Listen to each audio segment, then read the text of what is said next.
You're listening to Dodge Movie Podcast. Your hosts are Christy and Mike Dodge, the founders of Dodge Media Productions. We produce films and podcasts, so this is a podcast about films. Join them as they share their passion for filmmaking. Welcome back, everybody, to this fourth week. I am so excited to talk about this movie. As Mike said last week, this is probably one of his favorite movies, and we're rounding out our month of chase films. So let's hit it off by talking about a little known movie. I really would love for you guys to email us or tag us on our social medias and tell us, is this the first you had ever heard of this movie? Because I'd love to know if people knew about this movie. They can also send telegrams or carrier pigeons. We accept a lot of different things. Okay. Yeah, I too wonder how many people knew about this film. Yeah, so I'm hoping if you didn't know about it, that we brought it to you and you watched it and enjoyed it. It came out in 2012. Its writer and director is Dax Shepard. It has an amazing cast. Dax Shepard, Kristen Bell, Bradley Cooper, Tom Arnold, Michael Rosenbaum, Joy Bryant, who we know from Parenthood, David Koechner, who he was in The Groundlings with, Ryan Hansen, who he's been friends with forever, Beau Bridges plays his dad, his sister's in it, Carly Hatter, and Steve Agee, who is a comedian who I bet he met in like The Groundlings. And don't forget Cheney. And Kristen Chenoweth. Oh my gosh, I can't believe I totally forgot about Kristen Chenoweth. I mean, it's a great, great cast, and it's really fun. There's a couple cameos, too, that I won't spoil, like some really fun cameos. I got nothing for you. Well, all right. You're not spoiling it. Okay, that's fine. Don't say. It is rated R. It is not for the faint of heart. If you do not enjoy the F-bombs or maybe some rough humor, maybe a little skip body this one. or blue. But if you don't shy away from that stuff, you are going to love this film. It's an action-adventure comedy. The synopsis for it is former getaway driver Charles Bronson jeopardizes his witness protection program identity in order to help his girlfriend get to Los Angeles. And the feds and Charles' former gang chase them while they're on the road. The tagline for this film is a comedy that never takes its foot off the gas. That's interesting. That's a great tagline. No? I would actually say it should be foot off the throttle to be technically correct. Okay. Yeah, I am that guy. Driving review coming up. Okay, so let's get into it. Mike, what did you... the pickup line. Mike, what's the pickup line? First line of the film comes in 35 seconds in. You're not concentrating, I can tell. And that's a good first line for this film. Yep. What other things about the writing did you dig? You can see a lot of both Dax's humor, but also their relationship as a couple that comes through the dialogue. Spoiler alert, the girlfriend is played by his real-life wife, Kristen Annie Bell. And so there's some cute interchanges there between the two of them. And he gives her some really good lines, which I can hear her saying actually in real life. One of the ones I really liked was, "Look at Captain Longdick out there." That was a great line. Yeah. And they have this interplay when he's driving, and she gets this really sarcastic, "Holy shnikes, there's a parrot driving this car." Yeah. So first of all, I loved that fourth grade, "There's a parrot driving this car." Calling back to what we all do when we don't know what to say is we repeat the question to buy time. You saw me with a chimpanzee? Right? But also, "Holy shnikes, that's great. That's Tommy Boy." What a nice callback, I thought. Another car movie. Yes. And so she has this kind of running commentary about kind of what she perceives to be his extra macho car stuff. And there's some lines which are not necessarily about things that are funny, but delivered in a funny way. And he's trying to talk about different people. And she says, "Let's just call them rapists out of convenience." Yeah. And so the way she delivers that line, you know she's not making light of necessarily rape, but it's still, I think there's a personality there that I think you don't see from Kristen Bell a lot, but because he obviously knows her very well, and he kind of was able to capture that and give her a platform to show that. But there's also another character in there that is played by one of his friends, Jess Rowland.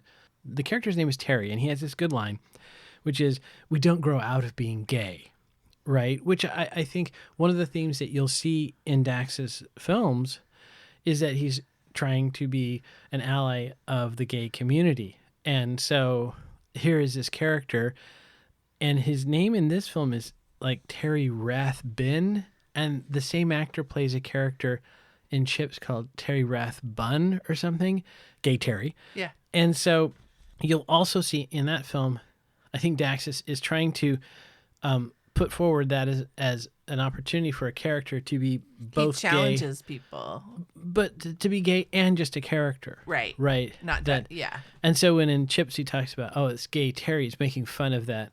And so in this case, there's this recurring making fun of the fact that people call people Yes. like Gay Terry. That's not a making thing. fun of Gay Terry. Not making fun of Gay Right. Terry, but making fun of the fact that it's like, oh, Gay Bob from Eugene. Right.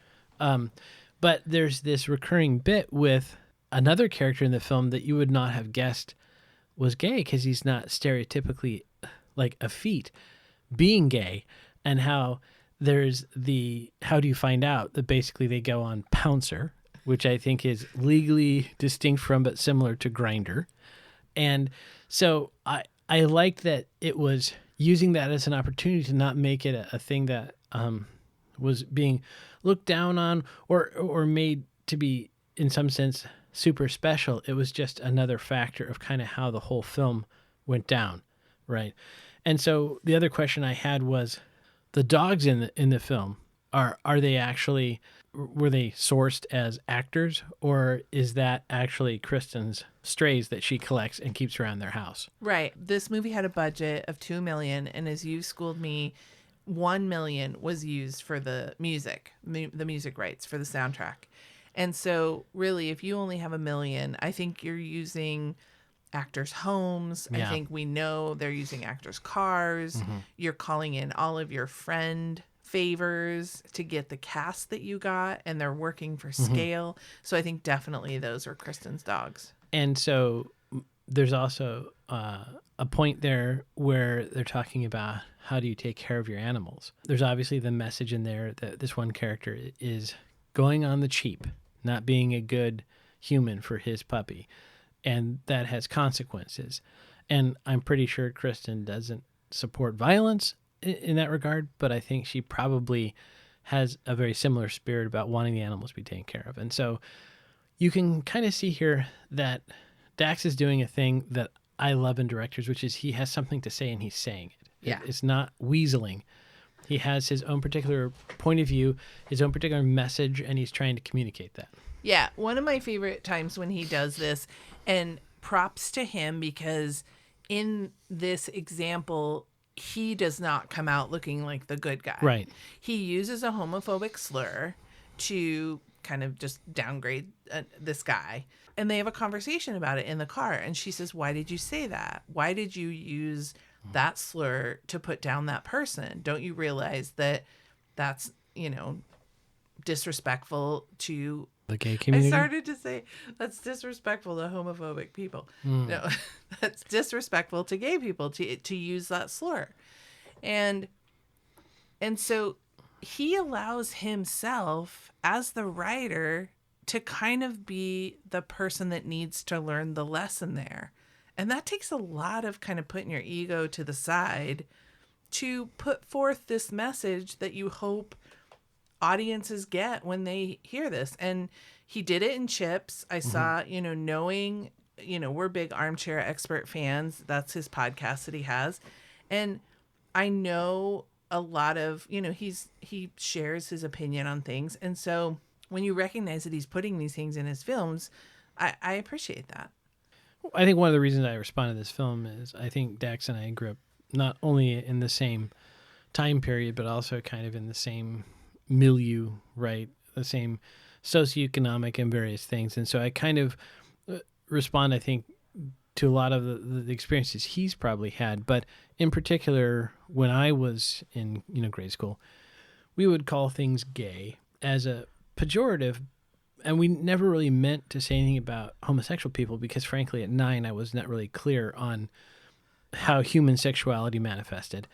But it was just a word you learned on the playground. You didn't give it any thought. And Right. then, I mean, I vividly remember when I was probably like 19 or 20 saying something like that and having a gay person say, hey, would you not say that? That's offensive. And I just had this like, oh, wait moment of, oh, I totally get it now.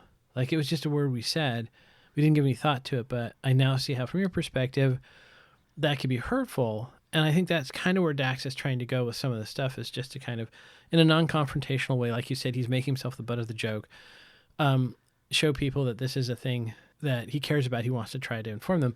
And that's what I like about this, because I think that this is not a film about that, but you do see that kind of bleed through. And then you still see that his character, even though it's having this arc as he goes through the film, where the character of Yul, Charles Charlie, Bronson. yeah, where he has this arc where he goes from, which I consider to be a completely natural thing, of hiding his past from this girl that he met and he loves, because he realizes this is a big deal. I don't want to risk it. So given that option, like, look, what if I just don't bring it up? Right. No harm, no foul. Everybody's fine. We're all happy. That's in the past. And then she feels like he has lied to her by omission. And I kind of see that too. And so even though I wouldn't say that the film is specifically about that interesting question of whether or not he's lying to her or not, I think that's important to see them kind of go through that process as they work through it. I disagree with her character's position, but again, I'm not objective, so I'm pro Yul. But I can see how her character, Annie, might react that way. I think the other thing that I appreciate about Dax's writing style is he very much embraces the show don't tell. And so there's little things, we've talked about this before. We talked about it with Dustin Morrow, about not hitting the audience over the head with exposition and having the characters say what you want the audience to know. But there's an early scene where we don't know a lot about Charlie, and he's talking to Tom Arnold, who is a U.S. Marshal. Right. And Tom struggles with firearms and controlling his. And Charlie grabs it from his hands, disassembles it, and pulls the clip out. Like quick. Like just boom, boom, boom, boom, boom. Like it's, muscle memory. And that tells the audience, oh, Charlie knows his way around firearms. We don't know a whole lot about Charlie at this point, Right. but it's clear he knows how to dismantle a firearm in seconds. It's that kind of stuff, and it's throughout the whole film that he's honoring the intelligence of the audience to not have to beat him over the head of, I have a background in firearms. Like he doesn't have to say that. He can just show us in a split second that Charlie knows his way around it, and other things like that. Yeah, I would argue that some of the subtleties like that go missed consciously, right? Absolutely. It takes several viewings, of which I have, in order to start picking up on some of this kind of stuff, but it all works in the background. It makes it feel consistent for the viewer. Yeah. Right. Yep. I love it. One of them is, he says, like, he's setting the stakes, and he says, like, today is a big day. And so it's kind of like, it sets the audience up, like, what's happening? What's a big day for her? Why, the opening scene, he's trying to pump her up, and he's trying to calm her down and just, like, say, you got this. And he's being very sweet and very loving. And then when she drives away, it's a big day. So we know as an audience, there's something going on, because not only is he done, this very careful calming of her, but now he's pumping her up. So it's setting us up for what then happens. It's pushing the story forward, which is, as a good writer, what you're supposed to constantly be doing. And then we set up that there's a time pressure that she has to get to LA from wherever they live, which appears to be somewhere in the northern part of California. Right, which sets off some cinematography. So opportunities. What did you dig about the cinematography? Well, first and foremost, I noticed that there were a couple of extreme close-ups of Kristen Bell, which I think... Why would you do that? When you have Kristen Bell in your movie, you might go for a few extreme close-ups. But Dax's eyes really popped in the scenes inside basically the farmhouse, both the one where he was living with Annie at the beginning and elsewhere. And so I would love to know kind of what they did from a process technique for the color timing to really get those blue eyes to pop. And that worked pretty well. There's a part when they have a conversation early in the film in her kitchen in this farmhouse. And I noticed instead of cutting from just a one shot from each actor or the other, the camera actually pans back and forth between the two as they're talking, which I thought was an interesting technique. I'm sure the director was involved in that decision. I think it makes the audience feel like you're in the kitchen, because that's how you would, you would look to Annie and then you would look to Charlie and then you would look to Andy and then you would look to Well, I think perhaps maybe more conventionally you do just the two shot and then you do a close up on each. I just thought it was an interesting technique I liked. They obviously, when you have a road film, right, and I call this maybe a road com, totally a road rom-com, you have to feature not just the cars, but also the roadway. And so there's some scenes where they're shooting from very, very low. And so the yellow stripe in the middle of the road gives that nice leading line, and it gives a very heightened sense of speed. But then also color-wise, you'll notice the black and white car, but the red and blue lights at nighttime. So there's a scene where the police car has its lights on at night. And because everything else is dark, it really makes the red and the blue stand out. So I thought that was pretty well done as far as that. Plus, but Dax being a car guy, he would be keenly aware of all those, aspects, like you were saying, of the road and the leading lines. Oh, yeah. Yeah. And so I notice, I don't think this is coincidence that some of the chase scenes happen on dirt roads. So as we talked about, he's seen Smokey and the Bandit, he's seen Dukes of Hazzard, but also that the dust is great visually, right? Of course, his cars, I do hesitate to know what like rock damage happened to the... Yeah, it is exterior fog. But he also put cameras inside the cars, which even when this was made, I presume they had GoPros, but if not, they rigged something so that you could get that sense of in the car. And well, if they're on a process trailer, you can have the camera kind of right outside the car, like near that the pillar. Yeah, what I'm thinking of, it was not a process trailer. Okay. Dax does all his own driving in this one. Right, but you can still put his Lincoln on a process trailer. He not in these scenes. It was. I guarantee you, there's no way that truck was. About. Oh, okay. Yeah, but one of the things that I like that he did not do, which I consider to be kind of cheesy, is all of the inserts of somebody shifting. And I mean, we did see his feet when he was doing a burnout once. We did see him actually shift, but it wasn't a lot of kind of the stuff that they use, I think, to cover over the fact that they're not really driving. They just had shots of him operating the vehicle. Any speedometer scenes? Because that's a common cutaway. I did not see any speedometers at all. There was a reference, by the way, to a minivan going over 100 miles an hour. And I thought it was interesting. If I caught it correctly, I didn't get a good look. I think that was a Dodge Caravan. And Dax actually later on drove a Dodge Caravan as part of a promotional thing. I would love to know if the Caravan gets up into the 3 digits. That would be interesting.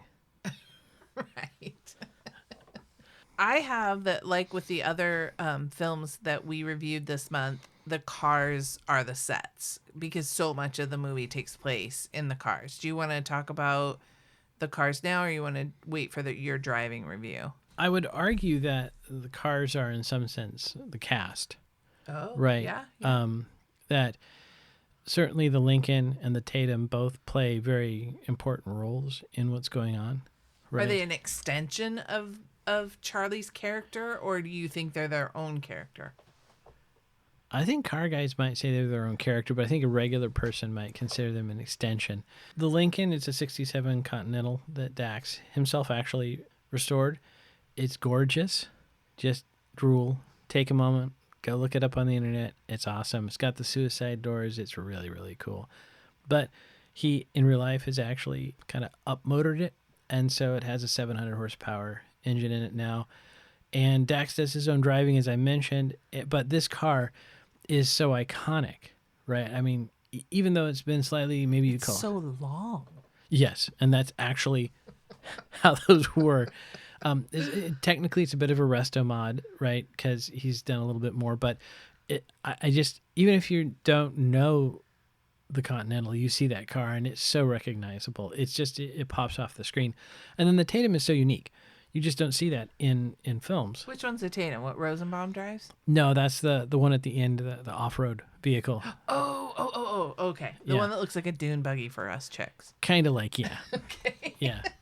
And then you could argue that much like costuming, though, as you brought up, Rosenbaum's character's car, it kind of says who they are. Tom Arnold's Marshall drives this minivan, which is maybe realistic for Marshalls. I don't know. Maybe he's trying to blend in as a soccer dad. Dax's character has this basically getaway car. Right. And then you see Rosenbaum with his, I think it was like a Pontiac Spitfire, Starfire, Crossfire, something. And it's this little two-seat kind of, should I say, effeminate car. I thought he had a Porsche Carrera. Oh, it's not a Porsche.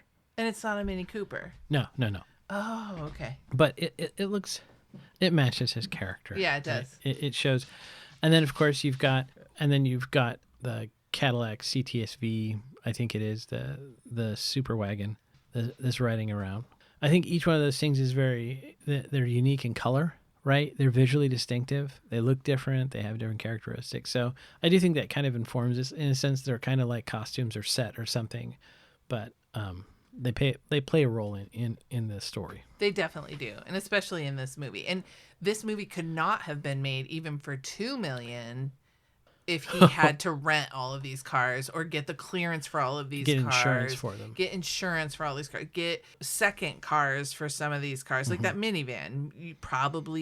Production would have had you get 2 minivans. Yeah. There's no way this movie could have been made for $2 million if Dax Shepard didn't share all of his cars. Yeah, and do the driving.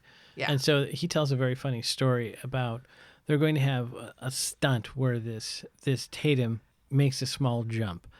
And his wife shows up on set, and there's a stunt woman there. She was not his wife at the time.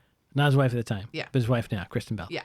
Shows up on set, and there's a stunt woman there. And she asks, why is there a stunt woman there? And he says, the stunt and everything. And her quip was something, and I may be butchering this, but it's something to the effect of, well, I don't want to spend the rest of my life feeding you through a straw. If something goes wrong, I'm riding with you. And I thought, boy, that's talk about ride or die. Yeah. That's great. Like, you're going to do this stunt, so I'm going to ride with you. Right. Absolutely. Now, when I first heard that story, it had been a while since I'd seen the film. Uh-huh. So having watched it again, that's really not much risk there. That didn't look like that scary a jump. Well, I love the 5-point safety harness. That just makes you feel safe.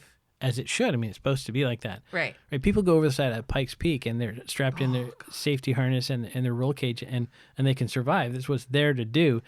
But early in the film, seatbelts are not ubiquitously used. In that Lincoln, he has some really nice 5-point harnesses, but they don't use them at first. It was a little bit of a bump for me. I think when you have a 700 horsepower car, you put on at least a lap belt. Did you notice anything? The only thing I noticed about the costumes is this movie takes place over maybe 3 days. It's like 2 or 3 days. I feel like it's Monday when the movie starts and she has to get to LA by Wednesday. So once again, in the indie film world, that's a good economy, is to have your movie set in as few days as possible, requiring fewer wardrobe changes from all of your cast. Right. So, and if they're on the road, they would explain they would have less clothes, and then you have somebody steal their luggage. And right.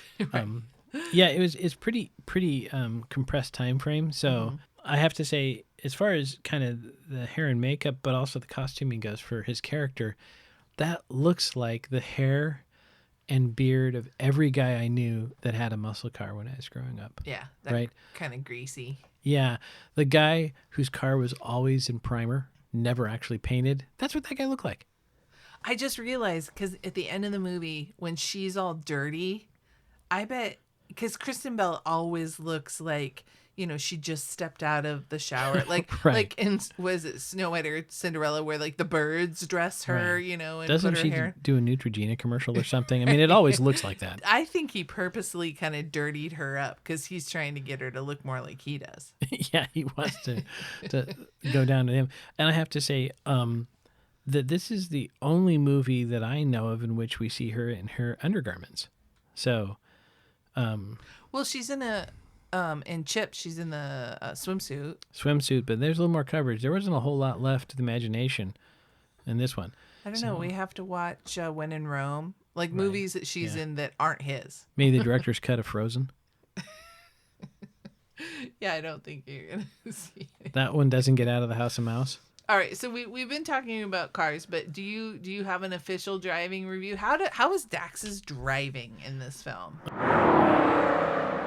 Okay, Dax's driving is awesome, and I'm not objective. I'm a huge fan, so I will say I really think that is part of what sells this movie. He's supposed to be a getaway driver, and I've mentioned this many times before, but to me, it's all about the eyes, and you can tell when he is driving the Lincoln and then later the Tatum on those dirt roads, he is actually driving for realsies. Even though his wife is in the passenger seat acting, he is really driving, and he's really trying to keep those cars safe as he's going forward. So he does a fantastic job. He does precision donuts. So I was talking with Cameron a little bit about this, that donuts are hard to do in the first place. You have enough horsepower, you can spin out pretty easy, but doing a donut is difficult. Doing perfect circles is really hard. And so Dax gets an A+ on his driving in this film. It's fantastic. Yeah, it's fun to watch, even for somebody who's not so much of a car person. Right. And there's a couple really fun chase scenes, and then there's a big scene that they do at an airfield. It looks kind of vaguely like it could have been Moffett Airfield because of the big dirigible hangar. It was not Moffett. It was the Marine Corps Air Station in Tustin, California. Oh, out in Tustin. Okay. Yeah, I looked it up. Looks like a lot of fun. Can we go out there and drive fast? Sure. Awesome. So the only downside I would say is there was seatbelt usage was a little spotty at the beginning. Okay. There's a great bowling ball gag. Oh, yeah. So I don't know if they knew Tom Arnold before they cast him in the film, but I think Tom Arnold does a perfect job as this clown. I mean, I don't want to say comic relief because it is a comedy. It's a fun film. But boy, this character is just so completely over the top and ridiculous. He is the cause for so many just belly giggles. I would watch this movie over and over and over again just for all of his parts. Yeah. So it's interesting. When I first saw Top Gun, I came out from the experience saying this was actually two films spliced together. There was a fighter pilot film for the guys, and there was a love story for the girls, right? Because I was watching my friends, and when the fighters are on, the guys stopped, the sodas went down, the pizza went down, they were staring. The girls were getting a drink and blotting at the pepperoni. And then the same thing happened. All of a sudden, Kelly McGillis came on. Well, this film in some sense is a little bit like that, right? Because there's a lot of great chase scenes. But then there is actually this romantic comedy that's going on behind there. And I think they're trying to talk about is what level of honesty. And we happen to know from listening to Armchair Expert a lot that Dax is a fan of a fairly radical kind of honesty. Mm-hmm. And so that's kind of what the film is about from the perspective of those two characters' relationship.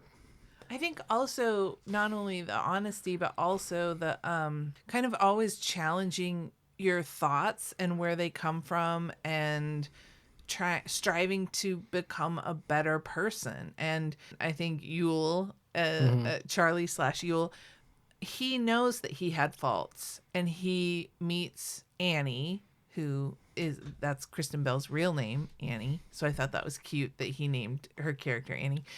That he's trying to be better for her. He wants to be the type of person that Annie admires.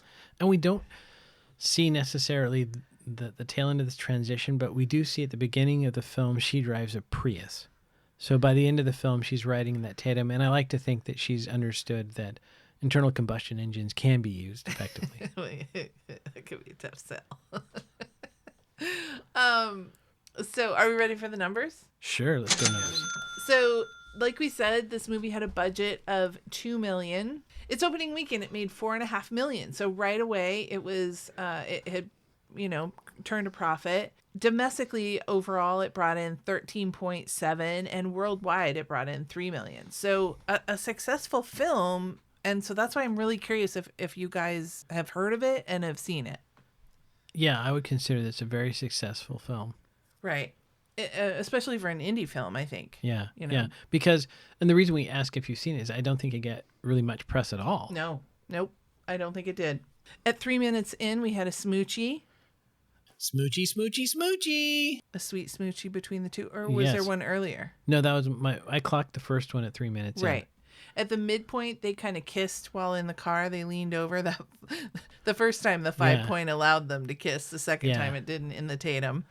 And then at the end, a very classic boy, holds her face and gently kisses her. Right. A very classically, rom-com ending kiss. And you also, there was at 4 minutes 10 testicle trauma. No head trauma, but testicles. No, there was Later. No, there was head trauma when a golf club gets used to smack someone in the face. I think also a steering wheel hit somebody in the face. Yeah, as well. So there's some head trauma. Yeah, just not at 4 minutes 10. Right. And in good tradition of bringing your family along, not only is his sister in the movie, but he had his mother do some craft services work like all good filmmakers do. Right, got to keep it in the family. Yeah. If you track Armchair Expert kind of to the level that we do, you would recognize a lot of the people that are in the film, and that makes sense because you want to bring in the people that you know on your first film. So I think the game for us was to find out which of these people did Dax know before the film, and how did he know them? Like, was it through the groundlings or what have you? Right. And I think I tracked everybody except for Beau Bridges. I don't know if they knew each other before this. Yeah, I'm still curious how he had known Bradley Cooper, who at the time was a name. The Comebacks. The Comebacks? I think I read that in the trivia. Okay. All right. See? It's the Comebacks. Yeah. Yeah. Yeah, because Michael Rosenbaum was in Veronica Mars with Kristen. Right. Ryan Hansen, of course. Yeah, they go way back. Mm-hmm. So, yeah, I think we tracked everybody. It's just Beau Bridges I haven't found. Yeah, maybe so they if have the anybody same knows, agent. either that it was Beau Bridges in a movie with Dax or Kristen, help us solve this mystery. Right. And my offer to pay for Dax's track days still stands. Yes, if Dax Shepard is ever in Portland and would like to spend some hot laps at PIR, we know somebody. Yes, we can make Not that happen. that he couldn't probably grease those wheels. Oh, come on. Make it sound like we're a little bit more powerful and we got a little bit of juice in town. Yeah, but we'll show him where all the good eating spots are. Absolutely. And, yeah, we'll make sure he has a good time. Yeah. And not in that kind of way. Oh, well. Just in the fuel injected kind of way. Yeah. Let's say a platonic kind of automotive kind of way. Yeah.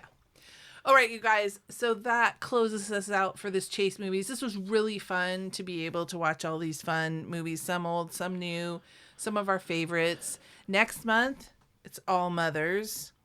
It's a mother of a month. Mother's Day. Yep, Mother's Day. So we'll be honoring mothers by showcasing films about mothers. And to that end, our first film will be Mother, one of our favorites, an Albert Brooks movie. So good. Dodges never stop, and neither do the movies. Thanks for listening to Dodge Movie Podcast with Christy and Mike Dodge of Dodge Media Productions. To find out more about this podcast and what we do, go to dodgemediaproductions.com. Subscribe, share, leave a comment, and tell us what we should watch next. Dodges never stop, and neither do the movies.